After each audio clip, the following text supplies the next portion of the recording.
Now the era of good feelings will come to an end with the Panic of 1819, and then the great issue of Missouri that causes a fire bell in the night. We'll see then a friendship renewed, then the election of 1824, and finally July the 4th, 1826, the 50th anniversary of the Declaration of Independence.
The nation's first major depression takes place in 1819 and comes about as a result of enormous debt and less exporting of goods to Europe and tighter loan requirements by state and national banks. The results are typical of the time. There were many foreclosures and repossessions. Businesses closed down, farms are repossessed. You have a high unemployment and a high imprisonment for debt. This drives many people into places of faith, and so you have increased religious fervor, especially millennialism, believing that this is the great catastrophe portending the coming of Christ. But for the most part, what many people did in order to escape debt and start over again was they moved west. They moved into the territories of Louisiana. And most notably, they moved into what will later become known as the state of Missouri. Movement west always follows a major depression. You also had economic and political sectionalism growing because of the Panic of 1819, especially over the tariff issue. The tariffs were not doing what they were supposed to do, spurring the local economy. Instead, it was hurting small farmers and dividing them from the large farmers. It also leads to political blandishments, as people from different sections of the country would try to get the favor of other sections of the country by appearing in public, giving ostentatious comments to them. And you had state factions beginning to rise, especially between slave and free states.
And so, with the movement west, Missouri now has enough people to be admitted to the Union as a state.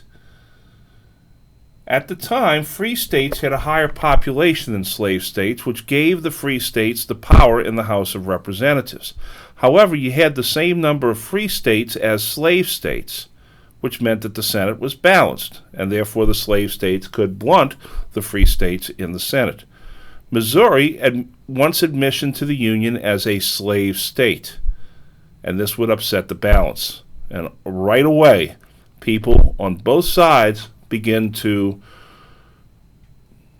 threaten, shall we say. And so it is left to those who know how to make political compromises to work out a deal. And thus the compromise of 1820, known as the Missouri Compromise, is brokered by Henry Clay, which admits Missouri to the Union as a slave state, the northernmost of all the slave states. Maine then is admitted as a free state. Furthermore, no more slave states would be allowed above the latitude of 36 degrees 30 minutes north. The belief was racist because they said slaves don't exist very well, Africans don't exist very well in the colder climes. The reactions to the compromise are very varied. The Democratic Republicans turn state-centered and begin their transformation into the Democratic Party. Former Federalists that are still out in the cold now move toward their rebirth as the Whig Party, but we'll get to that down the line. The issues of slaves and their rights emerged as masters often traveled with their slaves to free states. Many plantation owners had business interests in the North, and they would take slaves, especially their valets, with them. But for 77-year-old Thomas Jefferson, now in retirement at Monticello, he saw the terrible compromise as a bad thing. He said it was a terrible thing. And he said, it woken me like a fire bell in the night and screamed the death knell of the nation. He said that the slave-free difference in the country would now occupy front and center in the nation's consciousness and could lead to a great conflict down the line. He was a prophet. 40 years before the Civil War, Thomas Jefferson was predicting it now. Here you see a map showing Missouri in yellow. It'll later be added on to the north and west in the Kansas City area. But for the time being, that's the new state of Missouri. And you see the line to the south of Missouri, that's the 36 degree 30 north territory, latitude, the territory south of which would be allowed to be slave, but the territory north would be called free soil, free territory.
I mentioned the elderly Jefferson. John Adams was also still alive. And both men had been retired and living as private citizens, and both regretted the break in the friendship. Jefferson was the one who felt himself wronged, and so he did not feel it was up to him to make the first step, Adams, for his part, did not know how to make the first step, was trying to figure out the way to reach out to Jefferson. Well, Dr. Benjamin Rush, one of the fellow signers of the Declaration, goes to Adams and says, why don't you send Jefferson some pieces of your writings and ask him to comment upon them and see what happens. And so Adams sent Jefferson a short note and some items of prose he had written for review. And Jefferson immediately responded. And a friendship that had gone on hold for 12 years now will renew itself and go on for the next 14 years. And one of the most profound correspondences in the history of this country had begun, in which you actually get to look into the minds of two old revolutionaries. From 1812 until their deaths, they never ceased to write each other. Adams showing his personality in very short, numerous letters, kind of rat-tat-tat-tat-tat on various subjects. Jefferson wrote less, but he wrote longer. In other words, he didn't write as many letters to Adams, but he would wait for 4 or 5 letters to come, and then he would address each one of them in one long letter, showing how Jefferson's personality was. They talked about everything: science, politics, religion. You get to see that they're not really big fans of the Catholic Church.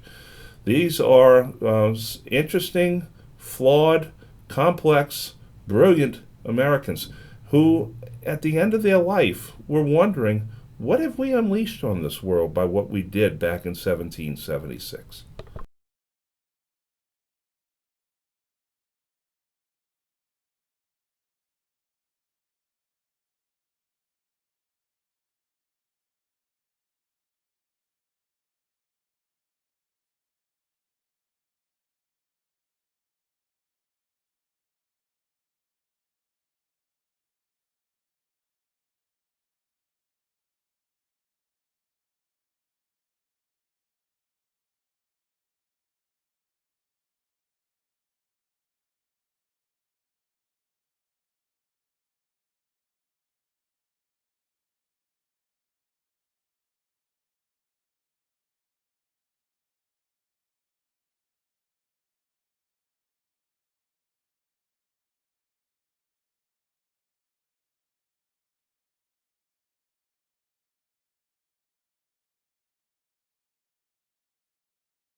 The presidential election of 1824 now exposed a deep division among the Democratic Republicans, who were the only party in the country.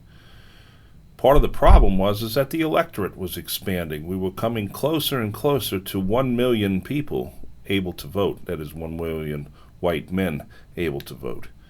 The candidates for election were William Crawford, Henry Clay, John Quincy Adams, the Secretary of State and considered to be the rightful heir, quote unquote, to James Monroe, and the dark horse candidate from Tennessee, Andrew Jackson, sort of a people's man, as he cast himself. You had various different other factions also in this race. The Bucktail faction, led by Martin Van Buren, was a New York City urban political machine. You also had the Anti-Masonic Party, led by Thaddeus Stevens of Pennsylvania and William Henry Seward of New York. They were very young men at the time, and they are going to be big-time players in national politics in the 1850s, especially in the 1860s. William Seward will be Abraham Lincoln's Secretary of State during the Civil War, and will be the man who will purchase Alaska in 1867. Getting back to the election, though, Jackson takes the lead with 99 electoral votes and 43% of the popular vote. John Quincy Adams gets 84 electoral votes, Crawford 41, and Clay 37.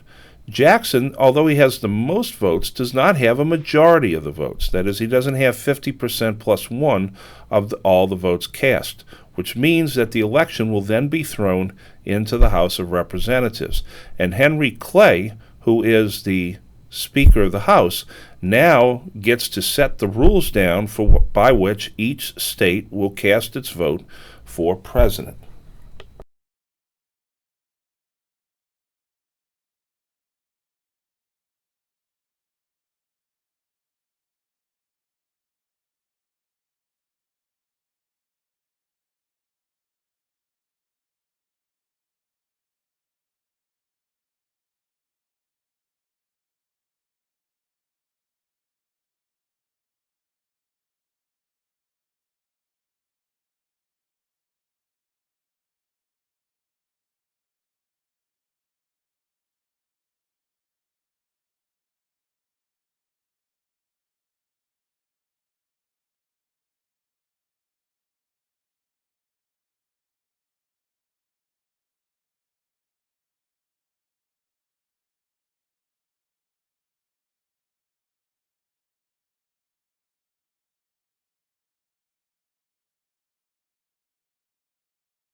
And this leads us to the corrupt bargain.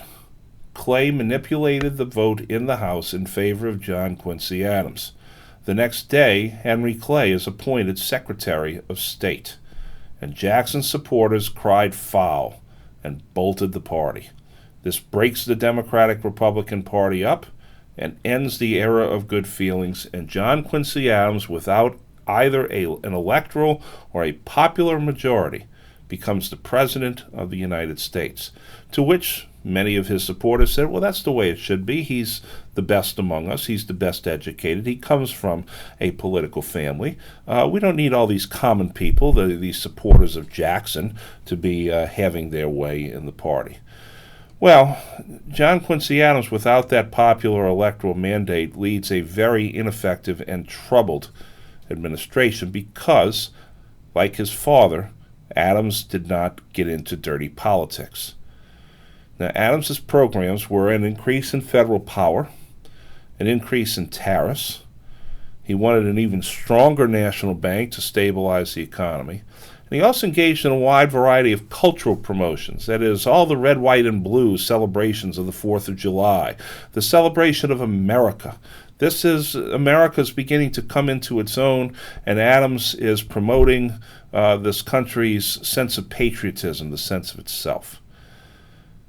None of this, however, can overcome the problems of the Adams administration, especially the Tariff of Abominations in 1825. This was brought about by the intrigue of John C. Calhoun, who proposed a tariff that he thought would be so over the top that nobody in the House or Senate would vote for it. The problem is that despite all this, the House and the Senate did vote for it. It called for an unprecedented increase in tariffs, and it badly, badly hurt the South. And despite all this, and despite Calhoun saying, wait, this was not supposed to happen this way, John Quincy Adams signed it into law because he said, I do not feel the need to thwart the will of the Congress in this case.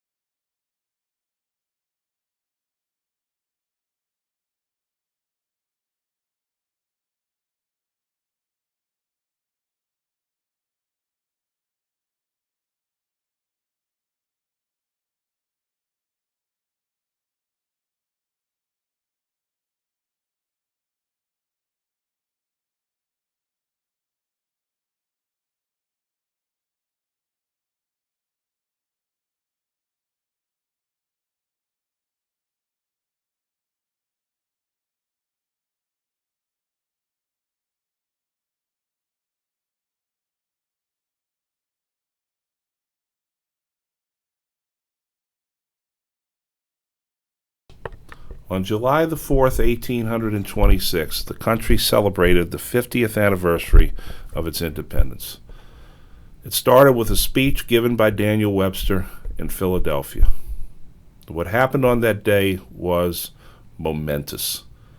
Thomas Jefferson, who had been ill for a very long time, died in the late morning at Monticello, aged 83 years old. That evening, John Adams, former president, was sitting in his study in Quincy, and he died, still in full capacity of his mental facilities. He died at the age of 91, and his last words were, well, at least Jefferson still lives. The next day, Daniel Webster gave another speech in Philadelphia. This time, it was in eulogy of both presidents who died on the 50th anniversary of independence. Their deaths were the third and the second surviving members of the signers of the Declaration. Only one man remained. His name was Charles Carroll of Carrollton. He was the only Roman Catholic signer of the Declaration. He would live another 6 years and die at the age of 95 in 1832.